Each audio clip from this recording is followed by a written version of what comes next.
जिस नारी शक्ति वंदन विधेयक 2023 की बात आज हम कर रहे हैं, उसके लिए मैं देश की तमाम महिलाओं की तरफ से प्रधानमंत्री नरेंद्र मोदी को और उन तमाम सरकारों को जिन्होंने इसमें थोड़ी भी पहल की है, धन्यवाद देना चाहती हूं। ये वाकई एक बहुत बड़ा फैसला है जिसकी डिमांड अरसे से हो रही थी, जिसकी जरूरत आजादी के वक्त से ही महसूस की जा रही थी। ऐसे में प्रधानमंत्री मोदी ने महिलाओं की संसद और विधानसभाओं में भागीदारी बढ़ाने का एक बहुत जरूरी फैसला ले लिया है। हमारी ग्राम पंचायतों, नगर पालिकाओं या म्यूनिसिपैलिटी में 1/3 या कहीं कहीं तो 50% तक महिला आरक्षण लागू है। ये उसी आरक्षण की अगली कड़ी समझ लीजिए। मैं आपको एक तस्वीर दिखाती हूँ।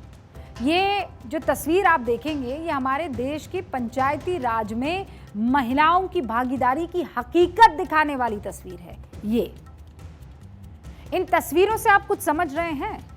थोड़ा गौर से देखिएगा। आप इन तस्वीरों से क्या समझ रहे हैं? ये थोड़ी पुरानी तस्वीर है। ये ग्राम पंचायत के पंच और सरपंच इस वक्त शपथ ले रहे हैं। पंचायत में आरक्षण के हिसाब से तस्वीर में हर तीसरी जगह महिला को होना चाहिए। और अभी जो तस्वीर आप देख रहे हैं, इसमें कोई भी महिला आपको नजर आ रही है? ध्यान से देखिए, हर तीसरा शख्स एक महिला होनी चाहिए, पर वहां आपको महिला दिख रही है। सब पैंट शर्ट पहनकर मर्द हैं जो शपथ ले रहे हैं। ये तस्वीर मध्य प्रदेश की है। यहां दमोह जिले में एक पंचायत है गैसाबाद, जहां सरपंच की सीट महिला के लिए आरक्षित थी और पंचों के चुनाव में भी 33% आरक्षण था। लेकिन जब शपथ लेने की बारी आई तो उनकी जगह या तो उनके पति या बेटे शपथ लेने के लिए पहुंच गए। और ताज्जुब की बात यह है कि जिस सरकारी कर्मचारी पर शपथ दिलाने की जिम्मेदारी थी, उसने महिलाओं की जगह इन सबको शपथ भी दिला दी। और ऐसा कई जगहों पर हो चुका है। आप सुनिए। जिसमें मेरी पंचायत के सभी गांवों का विकास हो, सभी बालक बालिका स्कूल जाएं, उन्हें प्रतिदिन मध्याह्न भोजन मिले। ये तस्वीरें हमारे हिंदुस्तान की हकीकत है, हम इसे दरकिनार नहीं कर सकते। महिलाओं को सहारा नहीं, ताकत दी जा रही है। ये जो विधेयक आ रहा है, ये जो कानून आ रहा है उससे। लेकिन अगर तस्वीर ये है तो बहुत सारे प्रावधानों की उसमें ज़रूरत है। ऐसी कई तस्वीरें वक्त वक्त पर वायरल होती रही हैं। मैं जनरलाइज नहीं कर रही हूँ, लेकिन ये भी हमारे महिला आरक्षण सिस्टम की हकीकत है और इसको ध्यान रखना ज़रूरी है। यहाँ महिला चुनी ज़रूर जाती है, लेकिन ज़्यादातर जगहों पर उनके पति या बेटे कामकाज संभाल रहे होते हैं। वही लोग मीटिंग में जाते हैं, वही लोग वोटरों से डील करते हैं। वो शान से पोस्टरों और लेटर पैड या गाड़ियों पर सरपंच पति, सरपंच पुत्र लिखवाते हैं। ये देखिए, सरपंच पतियों पर कसेगा शिकंजा। सरपंच पति क्या है? सरपंच पुत्र क्या है? वो सीट रिजर्व है महिला के लिए। उसने चुनाव लड़ा, लेकिन सारा कामकाज घर का मर्द जो है वो देख रहा है, या तो पति हुआ या पुत्र हुआ। मतलब ये है कि जनता के वोट से जीतने के बाद भी महिलाओं की जो हालत है उसमें बहुत बड़े लेवल पर बदलाव क्या दिखा है, ये सवाल मैं आपके सामने रखती हूं। इस बारे में हम और विस्तार से बात करेंगे, लेकिन उससे पहले ये सवाल पूछना भी जरूरी है कि जो तस्वीर, ऐसी स्थिति उन महिलाओं के साथ नहीं होगा जो बिल लागू होने के बाद विधायक या सांसद चुनी जाएगी। ये क्लियरली समझ लीजिए, क्योंकि वहां पर तो आपको प्रेजेंट रहना होगा। देश को आज़ाद हुए 76 साल और देश में पहला चुनाव हुए 71 साल हो गए हैं। हमारे देश की राष्ट्रपति महिला है। देश और प्रदेश की सबसे बड़ी पंचायतों यानी संसद और विधानसभाओं में उसके बावजूद महिलाओं की भागीदारी कम है। उसे बढ़ाने के लिए कानून बनाना पड़ा है। महिलाओं को उनकी आबादी की संख्या में प्रतिनिधित्व देने के लिए नारी शक्ति वंदन विधेयक लाना पड़ा है। यकीनन इसका फायदा होगा, इससे महिलाओं की भागीदारी बढ़ेगी। लेकिन कुछ गंभीर सवाल है जिन्हें हकीकत की कसौटी पर परखना जरूरी है। हमारे देश में 1993 से ही शहरों और गांवों की राजनीतिक व्यवस्था में महिलाओं का आरक्षण तय है।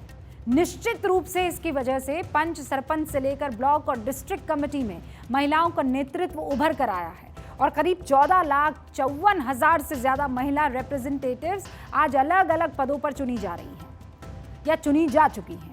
ये कुल जनप्रतिनिधियों का करीब 45% से ज्यादा है और इसकी कामयाबी को देखते हुए कम से कम 21 राज्यों में पंचायती राज संस्थाओं में महिलाओं के लिए आरक्षण को बढ़ाकर 50% तक कर दिया गया है। मैं आपको देश के नक्शे पर दिखा रही हूं जिसमें ज्यादातर राज्यों की पंचायतों में आप देखिए 50% से ज्यादा महिला आरक्षण है। ये राज्य नक्शे में लाल रंग में दिख रहे हैं आपको।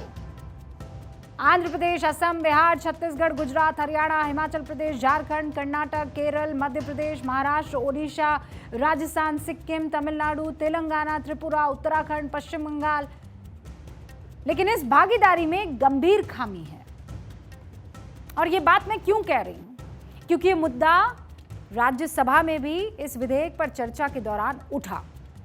राज्यसभा में नेता प्रतिपक्ष मल्लिकार्जुन खड़गे ने सभी राजनीतिक पार्टियों की एक गंभीर खामी की तरफ इशारा किया। सुनिए। और सभी पॉलिटिकल पार्टियों का, मैं एक पार्टी बोल के नहीं बोलता, सभी पॉलिटिकल पार्टी की एक आदत है कि महिला बोले तो कमजोर महिला को दे देते हैं, जो सक्षम है, जो लड़ सकती है। आज लोकसभा में करीब 15.2% और राज्यसभा में करीब 10% महिला सांसद है। 543 सीटों वाली लोकसभा में फिलहाल सिर्फ 78 महिला सांसद हैं, जबकि 238 सीटों वाली राज्यसभा में 31 महिला सांसद हैं। 71 साल पहले जब 1952 में पहली बार चुनाव हुआ था तब करीब 5% महिला सांसद हुआ करती थी। आज लोकसभा में अब वो 78 महिला सांसद हैं, लेकिन इनमें से 32 सांसद या तो नेताओं की पत्नी हैं, या नेताजी की बेटी हैं, या फिर नेताजी की बहू हैं। यही हाल राज्यसभा का है। यानी 70 साल में कोई बड़ा बदलाव आपने नहीं देखा। हाँ, 78 जरूर हो गई है 5 से, लेकिन स्थिति कमोबेश हर विधानसभा की एक जैसी। मैं कुछ आंकड़े आपके सामने रखना चाहती हूँ। इसमें देश के नक्शे पर आपको 3 रंग अभी दिखेंगे। जो राज्य लाल रंग के हैं उनमें छत्तीसगढ़ है, महिला विधायकों की संख्या यहाँ 14% है। फिर पश्चिम बंगाल देख लीजिए 13.7% है। झारखंड देख लीजिए 12.4% है।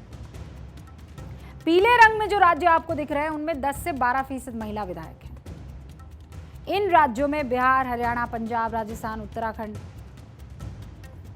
उत्तर प्रदेश और दिल्ली मैप में आपको अलग अलग रंग में इस वक्त दिखाई दे रहे होंगे। बाकी के सब राज्य सफेद रंग में दिख रहे हैं, जहां पर महिला विधायकों की संख्या 10% से भी कम है। अब यह बताने की जरूरत नहीं है मुझे कि इनमें से कितनी महिलाएं या तो नेताओं की रिश्तेदार होंगी या कितनी महिला विधायकों के नाम पर उनके घर के पुरुष काम कर रहे होंगे। कई मानों में कई महिला विधायकों की स्थिति उन्हीं महिलाओं जैसी है जिनके नाम पर सरपंच पति या सरपंच पुत्र काम चला रहे हैं। इन महिला जनप्रतिनिधियों के पतियों या बेटों का उनके कामकाज में इतना दखल है कि ज्यादातर इलाकों में हकीकत में पंचायती राज आया ही नहीं है। महिला नाम की जनप्रतिनिधि है बस, लेकिन उनके पास कोई पावर नहीं है। ये इतनी चिंता की बात है कि लोकसभा में भी इस पर सवाल उठा। केंद्रीय पंचायती राज मंत्री पुरुषोत्तम रूपाला ने इसी साल एक सवाल के जवाब में क्या कहा था, सुनिए। आमतौर पर यह शिकायतें आती हैं कि महिला जनप्रतिनिधियों के पति उनके अधिकारों का उपयोग करते हैं। जब कभी केंद्र को ऐसी शिकायतें मिलती हैं तो इन्हें संबंधित राज्य सरकारों को भेज दिया जाता है ताकि इनका निवारण हो सके। मंत्रालय ने राज्यों, केंद्र शासित प्रदेशों को इस बारे में परामर्श भी अब जारी कर दिया है। और ये बिल्कुल सही है कि पंचायत का मामला राज्य सरकार के अधीन है और इसीलिए केंद्र सरकार इसमें कुछ नहीं कर सकती। लेकिन ये मामला इतना बड़ा है कि सुप्रीम कोर्ट खुद इस बारे में लाचारी जता चुकी है। इसी साल एक एनजीओ ने सुप्रीम कोर्ट में सरपंच पतियों और सरपंच पुत्रों का दखल रोकने के लिए एक याचिका दायर की, जिस पर सुप्रीम कोर्ट ने क्या कहा, सुनिए। सुप्रीम कोर्ट ने कहा, हमारा मानना है ये इस अदालत का काम नहीं है। हमें लगता है कि याचिकाकर्ता की शिकायत पर गौर करना पंचायती राज मंत्रालय का काम है। कि क्या आरक्षण के मकसद को लागू करने के लिए कोई बेहतर सिस्टम मौजूद है। सरपंच पतियों की मनमानी पर कई जगह नकेल लगाई गई, लेकिन फिर भी संसद से लेकर सुप्रीम कोर्ट तक इनकी शिकायतें पहुंच रही हैं और इसीलिए सिर्फ सरकार और अदालतें इसे रोक नहीं सकती। इसके लिए हम लोग जो वोट देते हैं, हम सबको ये कोशिश करनी होगी कि ऐसी महिलाओं को चुने जो खुद अपने फैसले कर सके, अपने पति या बेटे की कठपुतली ना बने। तभी ग्राम पंचायत से देश की सबसे बड़ी पंचायत तक आरक्षण का मकसद सफल होगा। आप अपने परिवार को सपोर्ट सिस्टम की तरह तो इस्तेमाल कर सकती है, लेकिन आपका परिवार आपको कठपुतली बना दे सिर्फ इसलिए कि वो जगह, उस पर चुनाव कोई और नहीं सिर्फ आप लड़ सकती हैं, तो फिर ये जो मकसद है और जिस नीयत से लाया जा रहा है वो दोनों फेल हो जाएंगे। और अगर दोनों फेल हुए तो फिर देश और देश की ये 50% आबादी प्रगति नहीं कर पाएगी।